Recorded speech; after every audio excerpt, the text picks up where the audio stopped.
안녕하세요. 건강한 삶을 위한 슬기로운 선택, 최진용 박사의 건강상담소의 전소영입니다.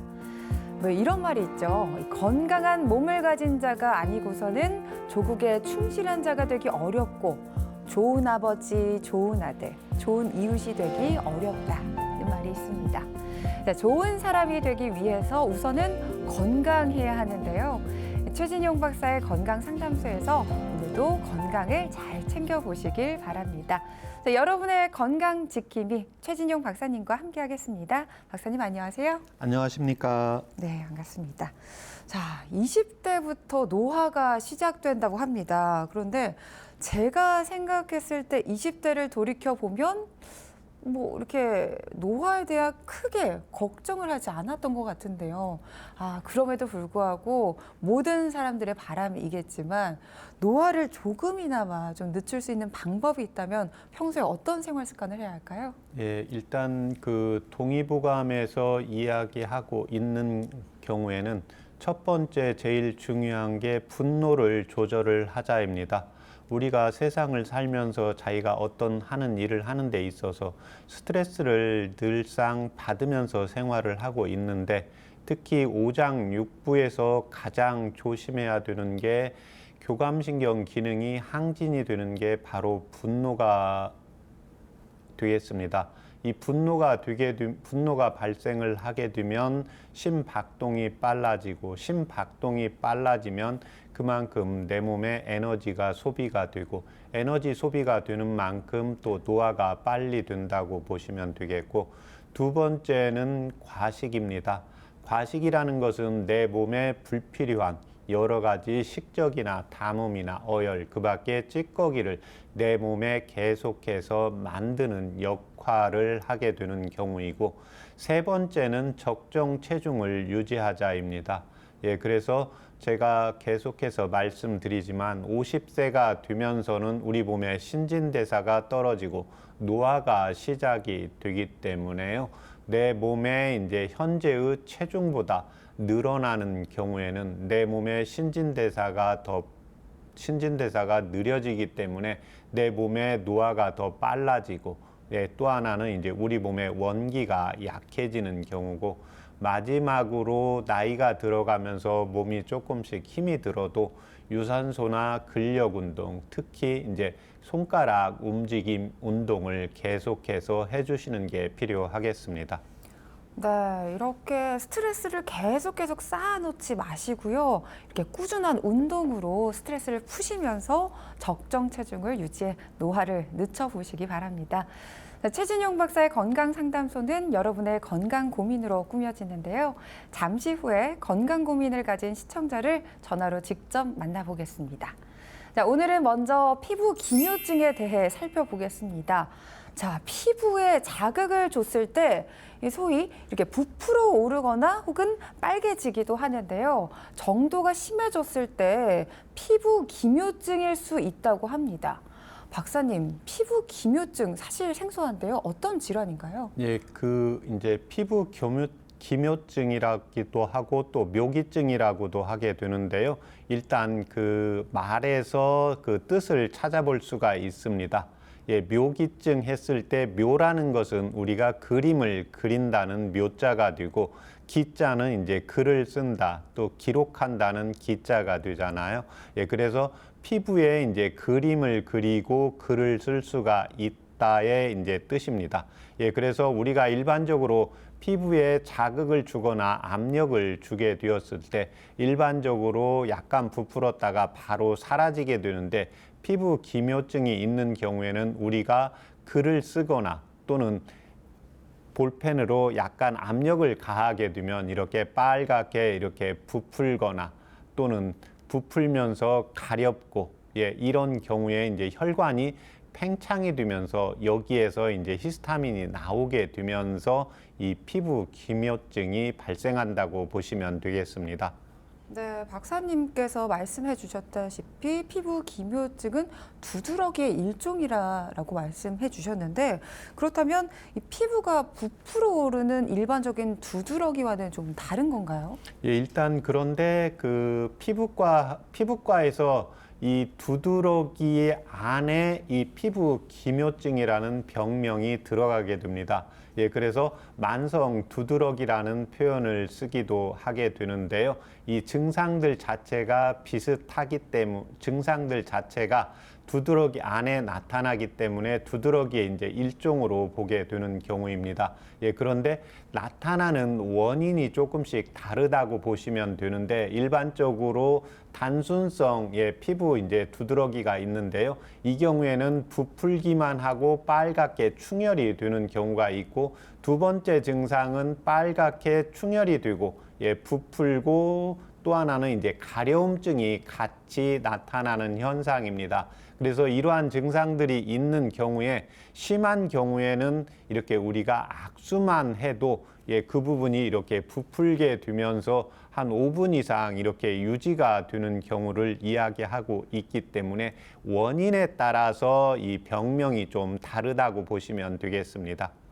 네, 그럼 이 두드러기처럼 피부 기묘증과 구분해야 되는 피부 질환이 있을까요? 예, 일반적으로 이 기묘증은 알러지 증상의 한 범주라고 하기 때문에요.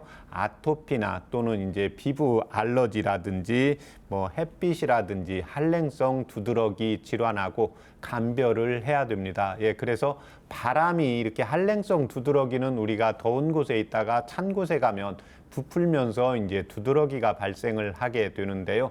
이 두드러기, 피부 기묘증인 경우에는 이 바람 자체가 세게 되면 예, 피부에 이제 또 자극을 주기 때문에 결국은 피부 기묘증처럼 부풀면서 가려우면서 빨갛게 이제 충혈되는 비슷한 증상이 나타나는 게 특징입니다.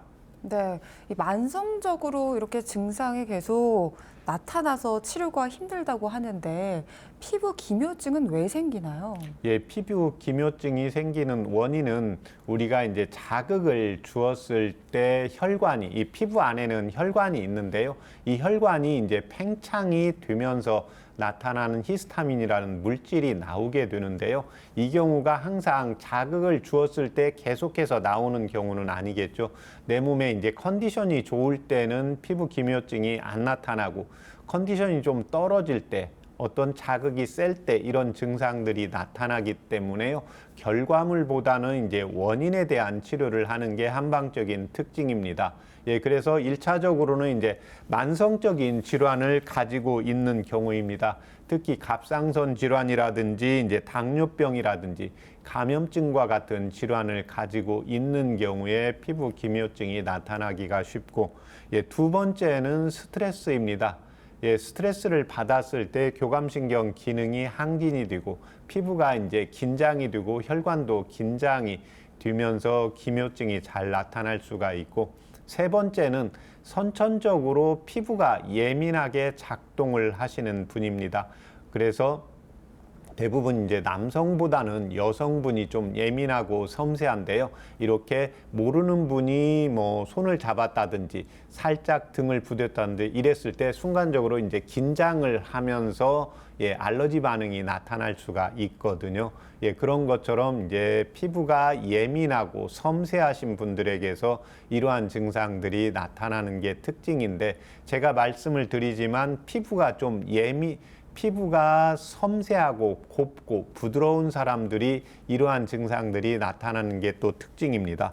네 번째는 이제 육체적으로 정신적으로 몸이 힘들게 되는 경우에는 이 혈관 자체에서 피부에서의 감각 반응이라든지 운동 반응이 민감하게 이제 작동을 한다고 보시면 되겠고, 마지막으로는 제가 항상 말씀드리지만 이제 소화나 대소변에 문제가 있는 경우에는 우리 몸에 이제 불필요한 물질을 대변, 소변으로 내보내야 되는데 이러한 기능들이 제대로 잘 되지 않을 때 혈액에 이제 오염물질이 쌓이면서 이 피부 기묘증이 더 잘 발생한다고 보시면 되겠습니다.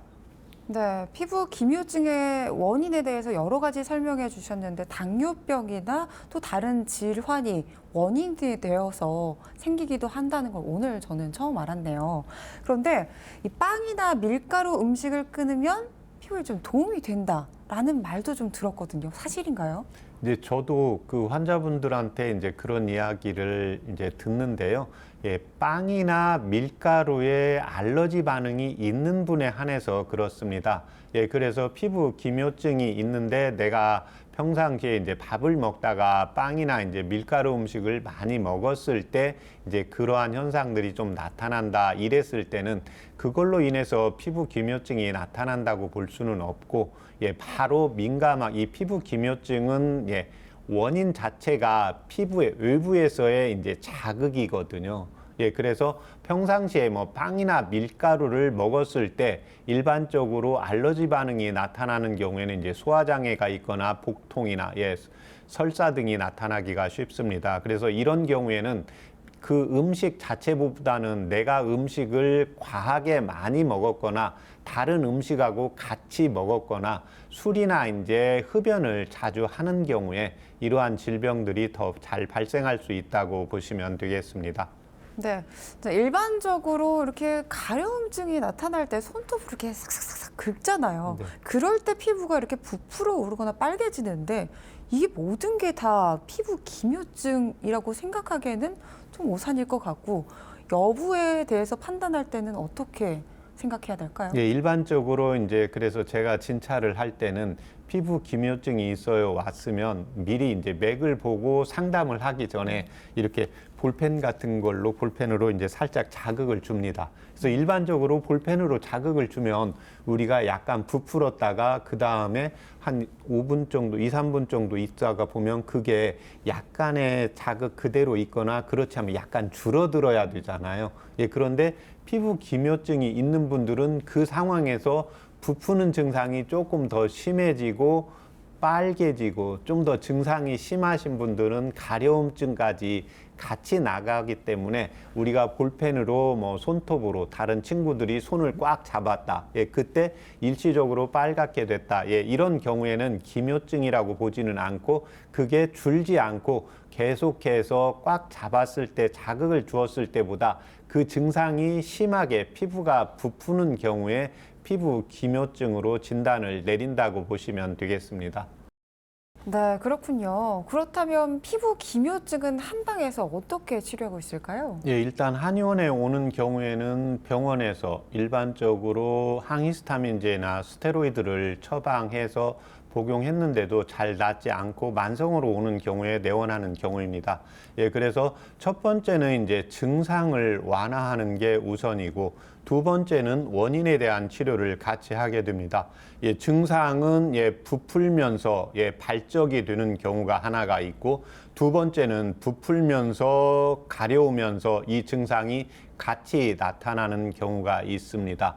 예, 그래서 부푸는 경우에는 혈액 속에서 혈장, 수분이 같이 나오기 때문에 이런 경우에는 이제 땀으로 배출을 시키고 소변으로 이뇨작용을 하는 치료 요법을 써서 치료를 하게 되고 가려움증이 있는 경우에는 하나는 열일로 인해서 나타나는 경우가 있고 두 번째는 실질적으로 몸 안에 진액이 말라서 동의보감에서는 이제 혈이 허해서 몸이 체력이 떨어져서 나타나기 때문에 이 경우에는 이제 보혈시키거나 열을 꺼주는 치료를 하고 있습니다. 마지막으로 이제 원인에 대한 치료를 하게 되는데요. 첫 번째가 이제 만성 질환을 가지고 있는 경우에는 이 질환이 오게 된 원인을 찾아서 한 번 더 이제 생활요법을 주지시키고 같이 치료를 할 수 있도록 하고 있습니다. 두 번째는 이제 스트레스가 있는 경우인데요. 이 경우에는 이제 교감신경 기능이 항진이 되기 때문에 반대로 부교감신경을 활성화시키고 교감신경 기능을 저하시키는 이러한 약물이나 침치료를 사용해서 치료를 하고 있습니다. 세 번째는 선천적으로 이제 피부가 예민하신 분들입니다. 이런 경우에는 피부가 예민하게 작동을 하는 경우에는 실질적인 경우에는 심장, 마음에 많이 연유를 하고 있습니다. 심장에서 순간적으로 긴장을 하게 되면 근육이 이제 같이 긴장을 하기 때문에 피부도 더불어서 긴장을 하면서 예민하게 작동한다고 보시면 되겠습니다. 네 번째는 육체적, 정신적 과로입니다. 내가 몸이 힘들게 되는 경우에는 내 몸에 이제 신경들이 과민하게 반응을 하고 피부도 마찬가지로 나타나기 때문에 이러한 경우에는 이제 육체적으로 정신적으로 힘든 원인을 찾아서 이에 따른 이제 보혈이나 보기요법을 찾아서 치료를 하고 있습니다. 마지막으로는 소화나 대소변에 문제가 있는 경우인데요. 제가 항상 말씀드리지만 소화가 잘 되어야 소장에서 영양분을 흡수하고 영양분을 잘 흡수를 해야 피부까지 밑에까지 가는 혈관을 통해서 영양분과 산소 공급이 되어야 제 기능을 발휘를 할 수가 있고 혈액의 이제 찌꺼기를 소변을 통해서 배출을 하고 음식물의 찌꺼기를 대변을 통해서 배출을 하고 있습니다. 현재 우리 문화는 먹는 것이 부족하기보다는 과식하고 먹는 게 풍족한 세상이 되다 보니까요. 내가 잘 먹는 것도 중요하지만 그에 못지않게 소변을 잘 내보내야 되고 대변으로 잘 내보내야 되고 소화가 잘 되어야 한다는 의미가 있기 때문에 이러한 원인이 같이 개선이 되어야 이 피부 기묘증이 완치를 할 수 있다고 보시면 되겠습니다. 네, 한방에서 치료하는 피부 기묘증에 대해 살펴봤는데요. 그렇다면 한방차, 이렇게 좀 피부 기묘증에 도움이 되는 한방차가 있으면 소개해 주시죠. 네, 일단은 그 체질에 따라서 말씀을 드리겠습니다. 일반적으로 추위를 타는 이제 음체질의 경우에는 황기와 당귀를 차 요법으로 이용을 하시면 도움이 되겠고, 열이 많은 양체질의 경우에는 갈근과 이제 포공령이라는 한약재를 같이 사용을 해서 차 요법으로 이용을 하시면 도움이 되겠습니다. 네, 최진용 박사의 건강상담소 함께하는 방법을 알려드립니다. 건강에 대해 궁금한 점이 있으신 분들은 서울 02-823-2000번으로 전화해 주시면 되겠는데요. 자, 오늘은 어떤 건강 고민을 가진 시청자가 건강 상담을 요청하셨는지 잠시 후에 직접 만나보겠습니다. 여러분은 지금 건강 상식도 쌓고 건강 궁금증도 해결할 수 있는 최진용 박사의 건강 상담소를 함께하고 계십니다.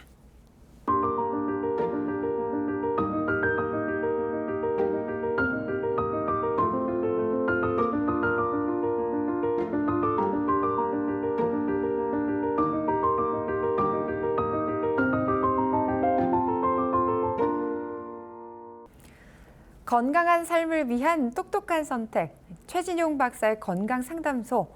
건강 고민과 질환에 대한 궁금증까지 직접 상담해 드립니다. 서울 02-823-2000번 열어놓고 있으니까요. 주저하지 마시고 편하게 전화해 주시길 바랍니다. 상담을 신청하실 땐 상담받으실 분의 키와 몸무게, 나이와 그리고 현재 아픈 곳까지 말씀해 주셔야 자세하게 상담받으실 수 있습니다. 자, 오늘도 문의가 계속 들어오고 있는데요. 건강 고민을 가진 분을 바로 연결해 보겠습니다. 여보세요? 여보세요? 네, 아버님 안녕하세요. 예, 예. 네, 반갑습니다. 예, 예. 연세가 어떻게 되실까요? 연세가 88세? 키는 어떻게 되실까요? 167? 167cm의 몸무게는요? 몸무게 67. 67kg입니까? 네. 네, 현재 아프신 곳을 박사님에게 자세하게 상담 받아보시길 바랍니다. 네. 네. 안녕하십니까? 네. 네. 불편하신데 말씀해 주세요. 필요한 거는요. 네. 딴 건 다 괜찮은데 땀이 그렇게 나요, 땀이. 예. 밥 먹으면도 땀이 나고. 예. 조금 이렇게 잘나고 이렇게 들어서도 어떤 데는 땀이 나고. 예. 그리고 땀이 왜 이렇게 나는지 몰라요. 아픈 데는 없는데 예. 땀이 이렇게 매카롭이 흘러요. 지금 식사하실 때도 땀이 나시고, 예. 그 다음에 주무시려고 누우실 때도 네, 땀이 네, 나신다는 겁니까? 예, 잘 때도 그렇게 또 깨면 또 땀이 나고. 네. 예, 땀이 이렇게 순간적으로 그렇게 나요, 자꾸. 땀이 주로 어느 부분에서 많이 나십니까? 얼굴 부분이요. 네. 예. 이 땀이 나신 게 얼마나 되셨어요? 아이고, 여러 해 됐죠. 한 4, 5년 된 것 같은데요. 네. 땀이 나는. 예. 그 전에는 전혀 땀이 없었고요. 뭐 땀이 없다는 것보다도 정상적으로 땀을 흘렸죠. 예. 그런데 이제 이렇게 자꾸 메카롭시 땀이 나는 거예요. 네. 예. 현재 복용하는 혈압약이나 당뇨약 있습니까? 지금 먹는 약이 그 전립선 약. 네. 제가 좀 전립선이 좀 있어가지고 네. 그걸 좀 먹고 있어요. 예. 네. 수술 받으신 적은요? 수술 받은 적은 한 10여 년 됐죠. 예. 전립선. 예. 아, 전립선 수술이요? 네네. 예. 대변은 매일 잘 보십니까? 예, 대변은 그냥 보고요. 예. 예. 설사하실 때도 있으세요? 간혹 또 설사도 나와요. 네. 소화는 어떠세요? 소화는 비교적 괜찮은 편인데 네. 그렇게 뭐 좋은 편은 아닙니다. 네.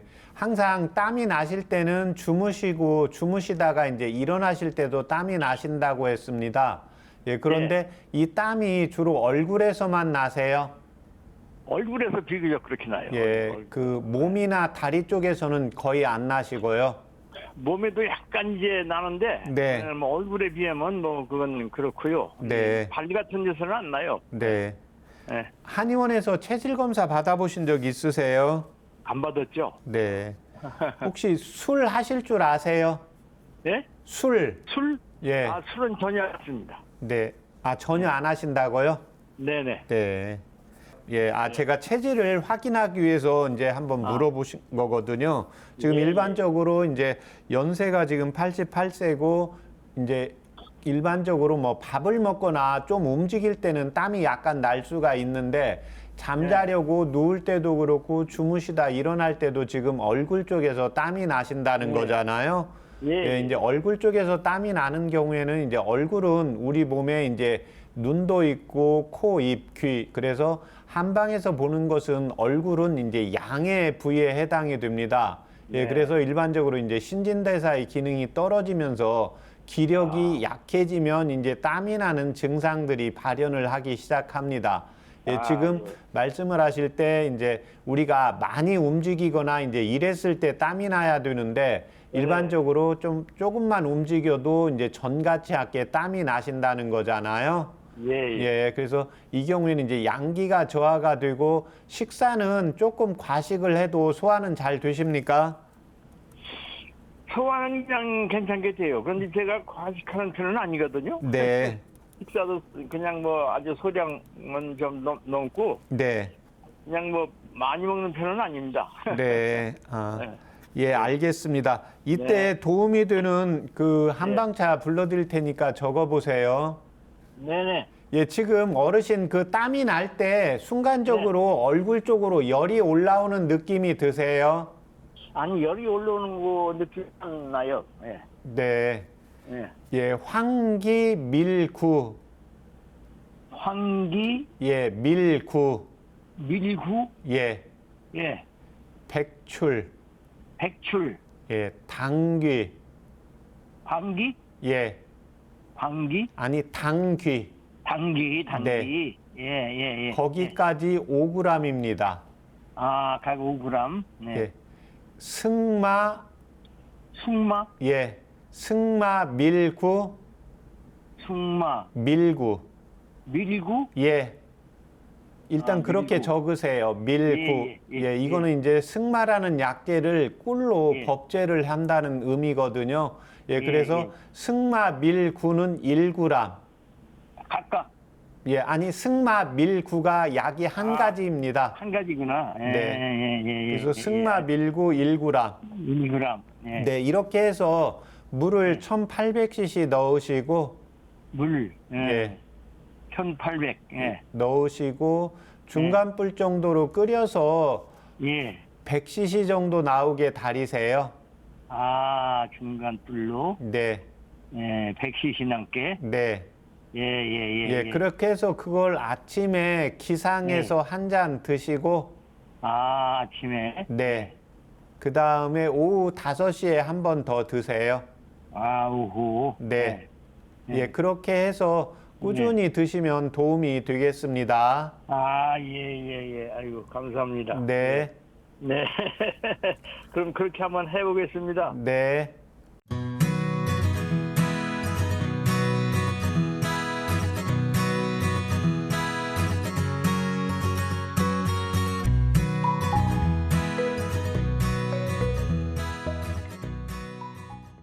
네, 오늘 전화 주셔서 감사드립니다. 네, 건강 상담은 체질이나 몸 상태에 따라 개인차가 있을 수 있다는 점 말씀드립니다. 네, 오늘은 땀에 대한 고민 상담해드렸는데요. 상담자는 땀이 얼굴에 유독 많이 난다고 하는데요. 박사님, 땀이 얼굴에 많이 나는 이유는 무엇일까요? 예, 땀이 이제 나는 원인은 두 가지가 있습니다. 첫 번째는 이제 내 몸에 열이 많아서 열을 끄기 위해서 적정 체온을 유지하기 위해서 땀을 내는 게 하나가 있고, 예, 이 경우에는 생리적인 거기 때문에 정상입니다. 예, 두 번째는 이제 병리적인 땀입니다. 지금 어르신이 연세가 88세, 그 다음에 땀이라는 것은 우리가 몸을 많이 움직였을 때 내 몸에서 열이 너무 높아지기 때문에 체온을 유지하기 위해서 이제 땀으로 체온을 조절을 하는 게 가장 빠릅니다. 예, 그런데 많이 움직이지 않아도 얼굴 쪽에서 땀이 나고, 예, 그 다음에 주무셨다가 일어났을 때도 땀이 나고, 마지막으로 제가 제일 중요시 여기는 게 나이가 60, 70 이상 고령화가 될수록 계절로 보면 겨울에 해당이 됩니다.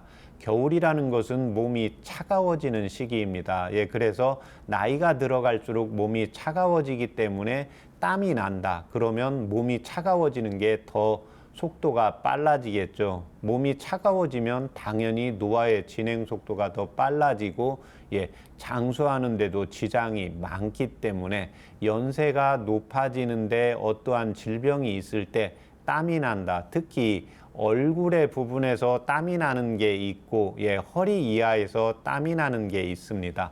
예, 그런데 얼굴 쪽에서 이렇게 땀이 나는 경우에는 양기가 부족해서 나는 땀이기 때문에 이 얼굴에서 나는 땀을 치료를 해주고 땀이 나지 않도록 완치를 해야 장수하고 건강하게, 예, 살아가는 데 도움이 되겠습니다. 네, 유독 얼굴 쪽에 땀이 나서 이 도움되는 한방차로 소개해 주신 황기밀구, 백출, 당귀, 승마밀구 이렇게 소개해 주셨는데 어떤 약재일까요? 예, 황기는 우리 몸에 이제 상중 하초의 원기를 보하면서 특히 피부가 느슨하게 이완이 되는 경우를, 예, 단단하게 조이는 역할을 하게 됩니다. 예, 그래서 단단하게 조이는 역할을 하게 되는데 이때 밀구라는 것은 황기라는 약재를 가지고 꿀을 같이 넣고, 예, 볶아서 약간 노릇노릇하게 볶아서, 예, 법제를 하는 경우를 이야기를 하고 있습니다. 예, 그래서 그 한의학의 이제 경전인 황제내경에서도 그렇고, 예, 본초학의 의서인, 예, 본초 강목에서도 이야기했는데요. 특히 이제 땀이 날 때는, 예, 밀구로 해서 땀이 나는 것을 막아주도록 하고 있습니다. 그래서 황기가 있고 제가 맨 마지막에 이제 승마 1g을 같이 해서 밀구를 하게 되는데 우리 한국의 이제 어머님들이 요리할 때 한국의 별미는, 예, 마지막에, 예, 뭡니까? 예, 참기름 한 방울 넣는데 묘미가 있거든요. 예, 이런 것처럼 약재를 처방할 때도 마찬가지입니다. 예, 군의 약, 군신 좌사가 있는데 특히 여기서 중요한 게 승마입니다. 예, 승마는 약재를 끌고 얼굴 쪽으로 올라가는 역할을 하게 되는데 이때도 기운이 없을 때는 술로 볶아서 법제를 하는 거고, 예, 땀이 날 때는 밀구, 예, 꿀로 볶아서 법제를 해서 쓰게 되어 있습니다. 예, 그 다음에 이제 백출과 당귀는, 예, 백출은 소화 기능에서 소장에서 영양분을 잘 흡수할 수 있게 하고 대장에서 음식물의 찌꺼기를 잘 내보내도록 해주고, 예, 당귀는 내 몸에 이제 피의 양을 늘리는 역할을 하게 됩니다. 우리 몸에 이제 몸 안에 있을 때는 피가 되고, 예, 밖으로 땀이 나가는 경우는, 예, 우리 몸에 피가 빠져나간다고 보기 때문에 현재 땀으로 많이 빠져나가기 때문에 피도 부족하고 원기도 부족하기 때문에 황기와 당귀, 백출을 같이 처방해서 불러드린 겁니다. 네, 여러분의 건강 고민을 해결해드리는 최진용 박사의 건강상담소 함께하고 계십니다. 본인 상담부터 가족 상담까지 모두 가능하니까요. 서울 02-823-2000번 전화로 해주셔도 되고요. 또 SNS로도 참여하실 수 있습니다. 잠시 후에 전화 상담 이어가 보도록 하겠습니다. 여러분은 지금 최진용 박사의 건강상담소를 함께하고 계십니다.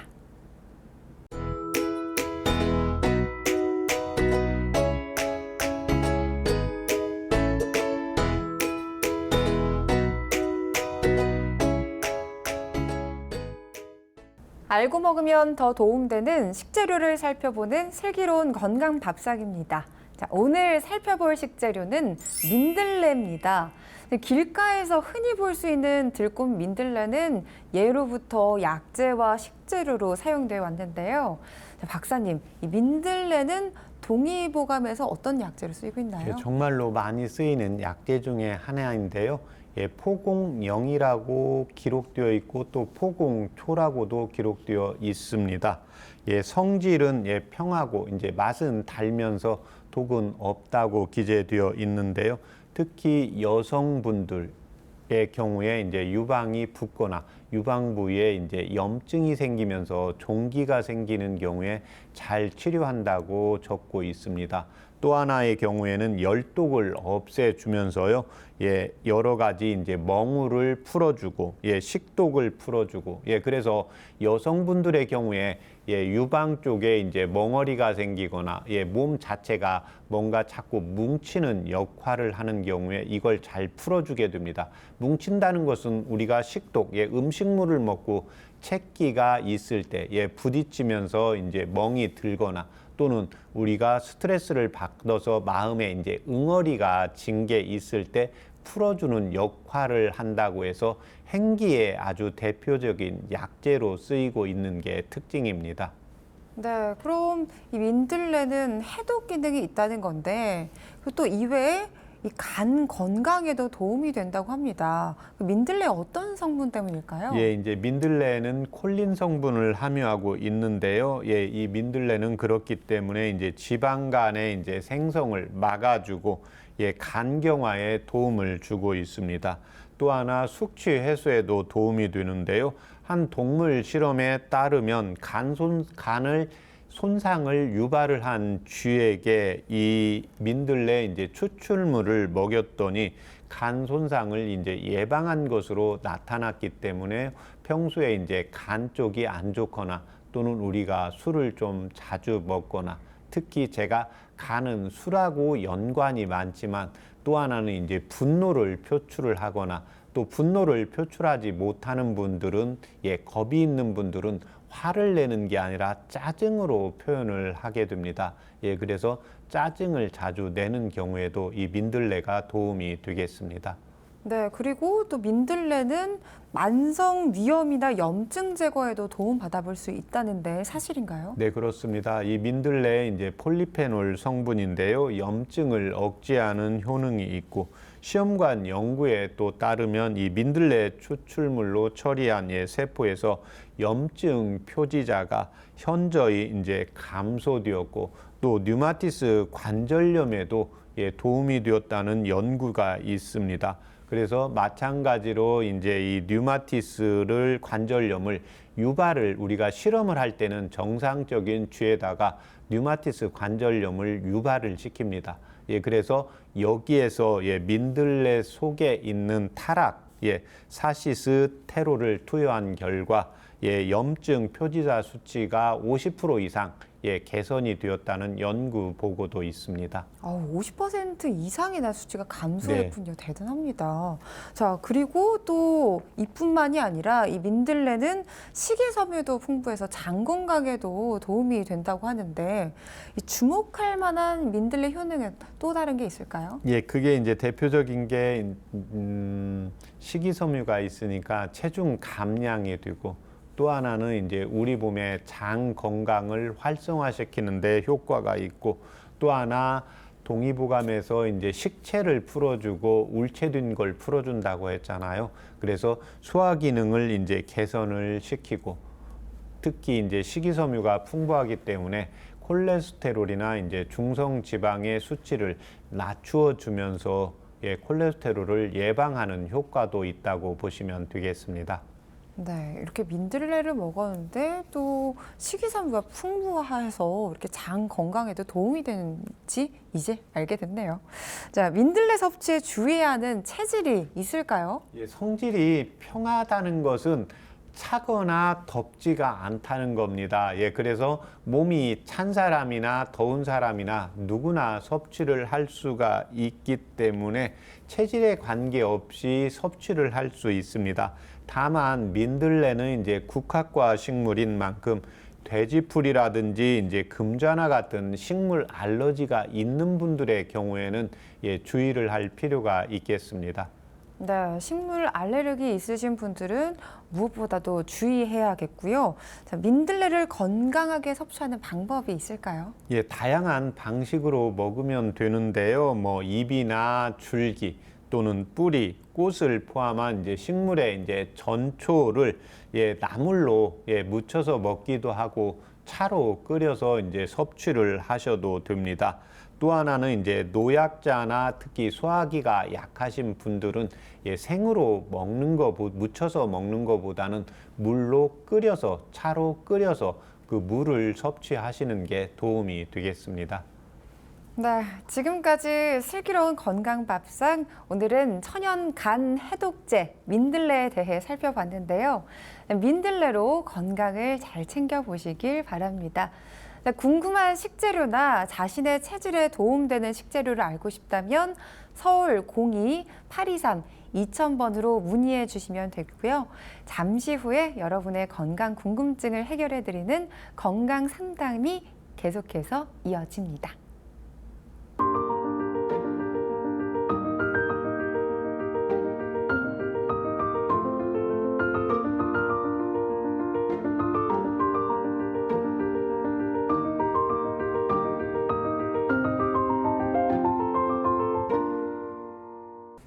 건강한 삶을 위한 똑똑한 선택, 최진용 박사의 건강상담소, 건강 고민과 질환에 대한 궁금증까지 직접 상담해드리고 있는데요. 서울 02-823-2000번 열어놓고 있으니까요. 주저하지 마시고 편하게 전화해 주시길 바랍니다. 상담을 신청하실 땐 상담 받으실 분의 키와 몸무게, 나이, 그리고 현재 아픈 곳을 말씀해 주셔야 자세하게 상담 받으실 수 있습니다. 계속해서 전화 상담 이어가 보도록 하겠습니다. 여보세요? 여보세요? 네, 안녕하세요. 반갑습니다. 본인 상담이실까요? 네, 본인입니다. 네, 어머님. 자, 이 연세가 어떻게 되실까요? 70세고요. 네, 몸무게는요? 몸무게는 53kg, 키는 160에 53kg입니다. 네, 알겠습니다. 그렇다면 현재 이렇게 불편하신 사항이나 이렇게 건강에 대해서 궁금한 점들이 있다면 자세하게 박사님께 상담 받아보시길 바랍니다. 안녕하세요. 안녕하십니까? 박사님, 굉장히 고민이 많습니다. 네. 고민 불편하신 거 다 말씀해 주세요. 이전에도 허리 통증은 계속 있었고 2019년도에 부터 양쪽 사타구니가 그렇게 아픈 겁니다. 그래서 아무튼 그냥 동네 일반 정형외과를 꾸준히 다녔습니다. 네. 그런데도 한쪽은 좀 괜찮았는데 한쪽은 계속 그렇게 아프더라고요. 네. 그런데 그 19년도부터는 손바닥, 발바닥에 화상 입은 것처럼 고통스럽습니다. 네. 그리고 소대본이 원활하지 않고 이제 결국에는 2022년 12월 18일에 동네 병원에서 MRI 찍어보는 게 낫지 않겠냐 해서 가서 찍어본 결과 네. 고관절, 그러니까 고관절 인공관절 치환술을 하라는 그런 진단을 오다를 받았습니다. 네. 그래서 언니가 그래도 3군데는 다녀보고 그런 결정을 해야 되지 않냐 그랬는데 3군데, 10군데는 안 갔지만 3-4군데 다 갔었지만 인공관절 치환술을 하라는 겁니다. 네. 근데 너무 고통스럽고 막 겁이 나고 무섭고 네. 그래서 근데 너무 한쪽이 이공관절 그거 하라는 그쪽이 네. 이제 연골이 닳았다는 쪽이 너무 많이 아파서 어떻게 해야 할 줄을 모르겠어서 네. 어떻게 뭐 대체할 수 있는 방법은 없는지 또 그 네. 손바닥 발바닥 뜨거운 건 또 어떻게 해결해야 되며 최근에는 그 소변 과다로 또 지난 5월달 한동안 동안은 소변이 또 왜 과다가 되는지 네. 그렇게 간단하게 그렇게 좀 알고 싶습니다. 네. 지금 그 현재 양약 복용하시는 거 있으세요? 그러니까는 관절염 약 하나를 하고 네. 하루에 2알 먹으라는 거 하고 예. 혈압약 반알 그거 이외에는 안 먹습니다. 네. 현재 그 한의원에서 그동안 그 진료 받으면서 한의원에서 체질 검사 받아보신 적 있으세요? 저는 옛날 예적부터 소민인 걸로 알고 있습니다. 예. 어머님 피부, 예, 이렇게 피부를 만지면 좀 보들보들하고 좀 고운 편이세요? 보통인 것 같으세요?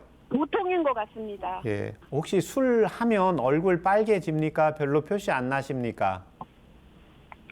별로 표시 안 나요. 아, 네. 아, 제가 체질을 지금 이제 말씀으로만 듣다 보니까 제가 체질을 파악하기 위해서 이제 술을 마시는 경우에 얼굴이 빨개지는 경우에는 일반적으로 내부에 열이 있어서 확인하기 위해서 그런 거고, 두 번째는 이제 피부의 상태를 보는 게 아주 중요해서 좀 물어봤습니다. 그런데 네. 지금 손바닥에서 열이 난다고 했잖아요. 네. 네, 손바닥에서 열이 나는데 실질적으로 술을 한 잔 했을 때 빨개지지 않는다는 것은 내부는 차기 때문에 손바닥에서 일반적으로 열이 나면 시원한 걸 마시면 좋아해야 되는데 시원한 거 좀 거부감 느껴지세요? 못 먹습니다. 네. 시원한 거는 절대 금물이에요. 속에서 받질 않습니다. 예. 지금 대변은 며칠에 한 번 보세요? 하루에 한 번이지만 네. 그게 만약에 걸러질 때는 네. 많이 노력합니다. 물 먹고 막 고통스러우니까 힘들고 괴롭습니다. 예. 혹시 물은 자주 마십니까? 물은 자주 먹어요. 예. 하루에 얼마나 드시는 것 같으세요? 제가 1.5리터라 그러나요? 네네. 그거에 가깝게 먹을 것 같습니다. 예. 의식적으로 자주 드세요? 갈증이 안 나도? 갈증이 제가 납니다. 예. 갈증 나서 드시는 거고요.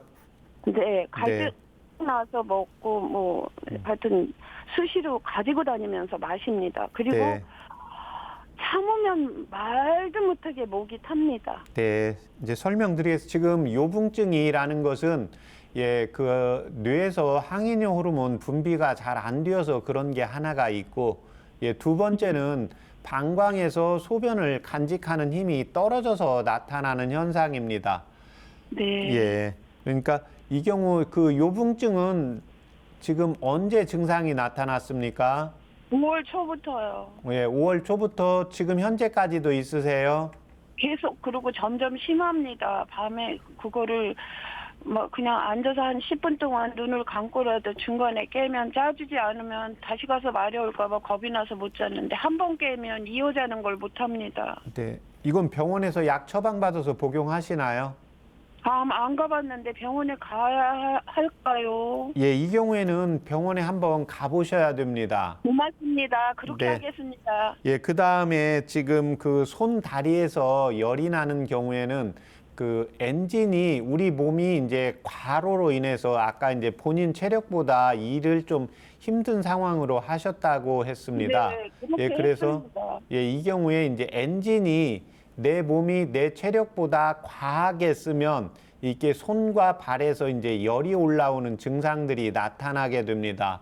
예, 여기에 대한 것은 제가 다시 한방차를 불러드릴 거고, 마지막으로 지금 이제 고관절이라는 것은 관절은 움직이려고 하게 되면 그 부분에 연골이 있어야 됩니다. 예, 그런데 연골이 지금 병원 3군데 다녀봤는데 다 닳았기 때문에 고관절을 수술을 해야 그 증상들이 좀 개선이 될 겁니다.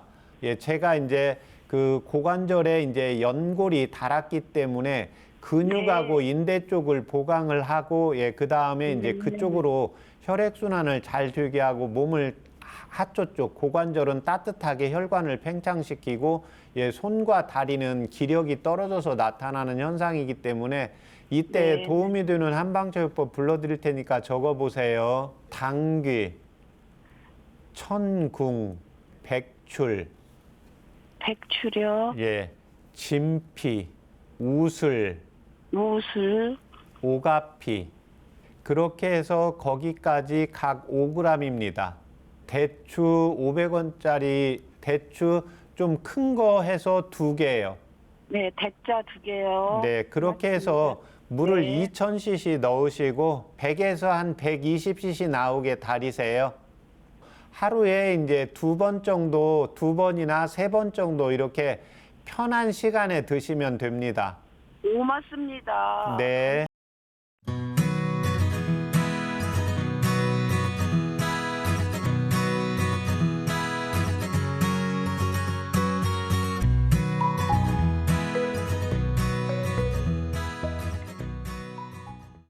네, 오늘 전화 주셔서 감사드리고요. 한방차로 건강에 도움 받아보시길 바랍니다.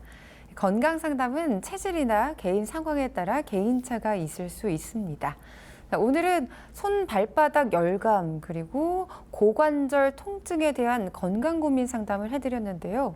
손 발바닥에 열감은 왜 생기는 걸까요? 예, 손 발바닥에 이제 열이 나는 경우에는 실질적으로 열이 있는 경우입니다. 예, 그래서 한방에서 이제 내상인데요.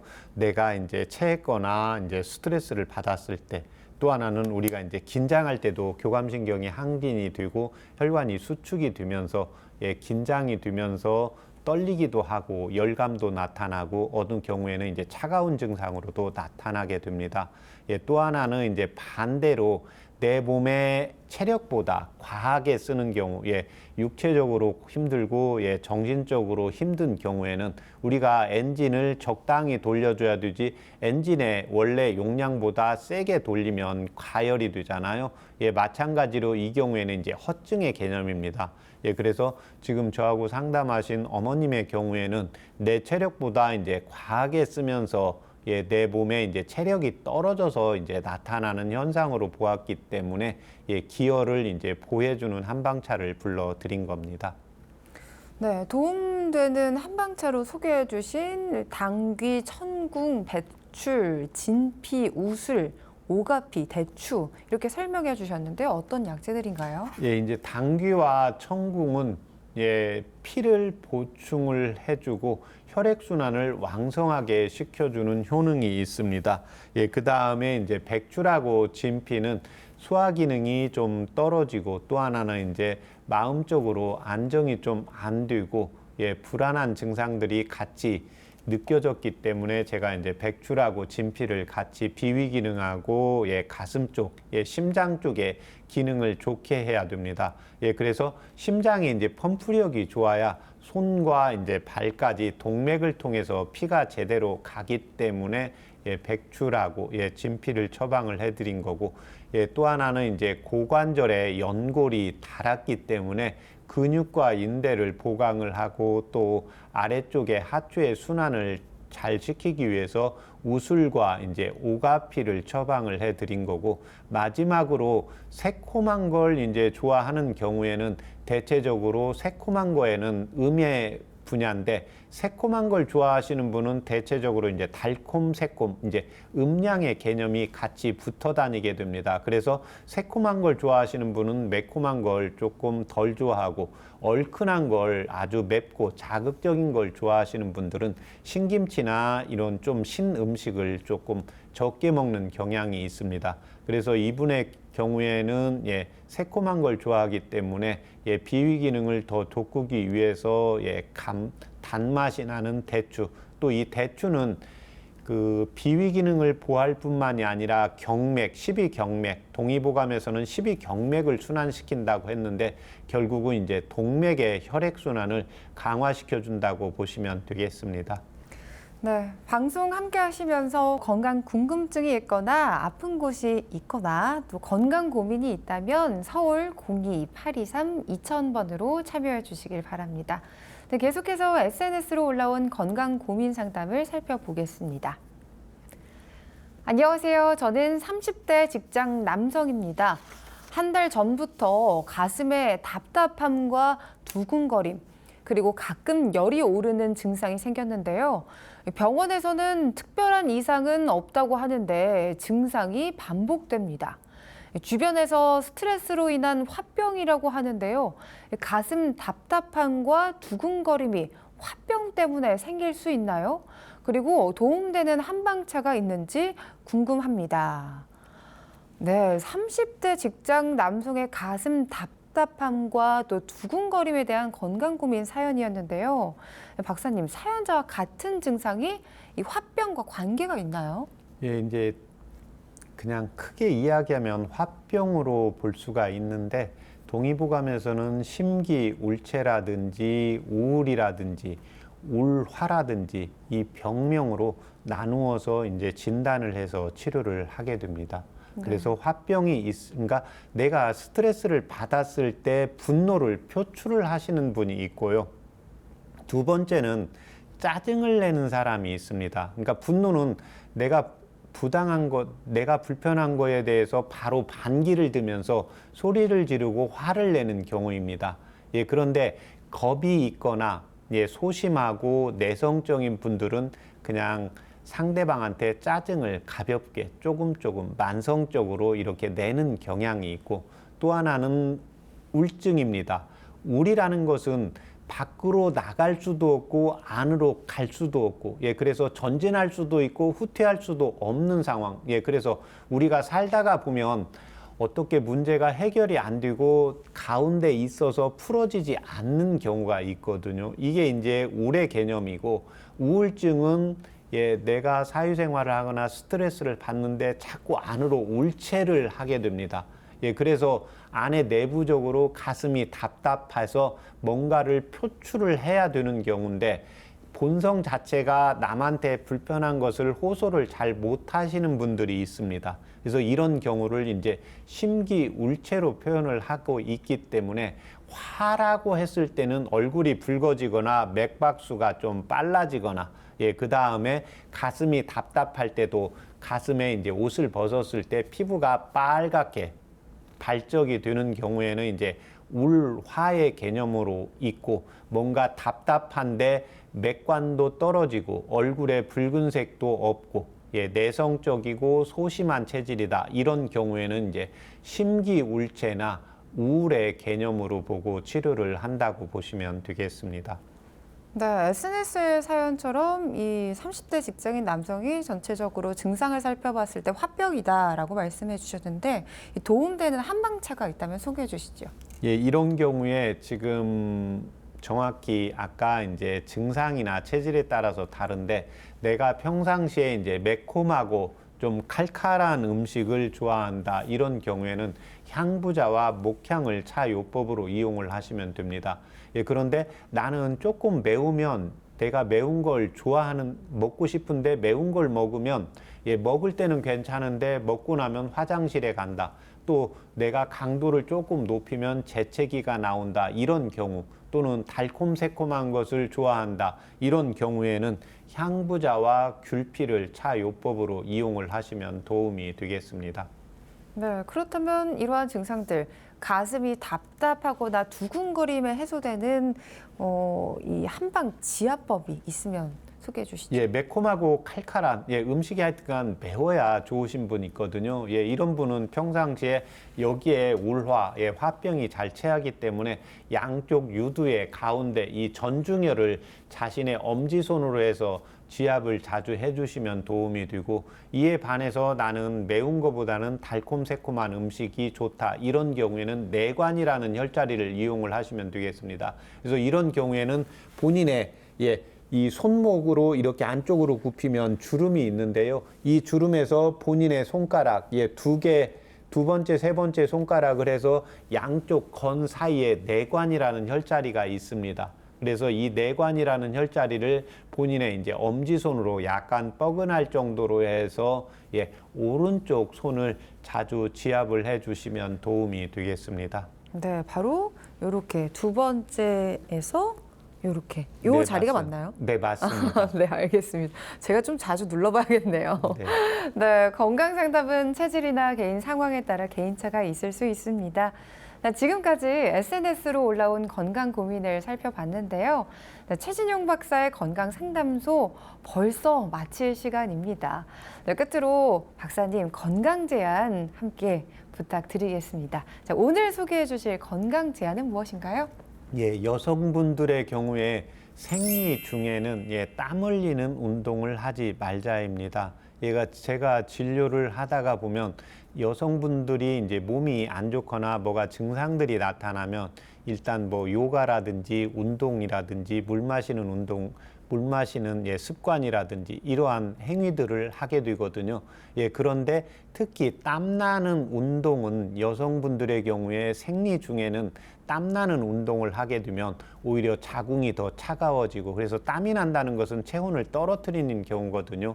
그리고 또 하나 여성분들의 경우에 이 생리 중에는 몸의 밸런스, 균형 자체가 약해지고 음양의 기혈도 허약해지기 때문에요. 뭔가 급한 게 운동할 게 있어도 생리 중에는 땀나는 운동은 하시지 마시고 가볍게 이제 스트레칭 정도로만 해주시면 몸의 건강을 유지하는 데 도움이 되겠습니다. 네, 생리 기간에는 면역력이 저하되면서 체력이 떨어지기 마련인데요. 이 면역 체계가 약해지면 피부와 관절에도 염증이 생길 수 있기 때문에 땀나는 무리한 운동은 피하는 게 좋겠습니다. 여러분의 건강 고민을 해결해드리는 최진용 박사의 건강 상담소, 오늘도 많은 도움이 되셨기를 바라며 저희는 여기서 마치겠습니다. 여러분 고맙습니다.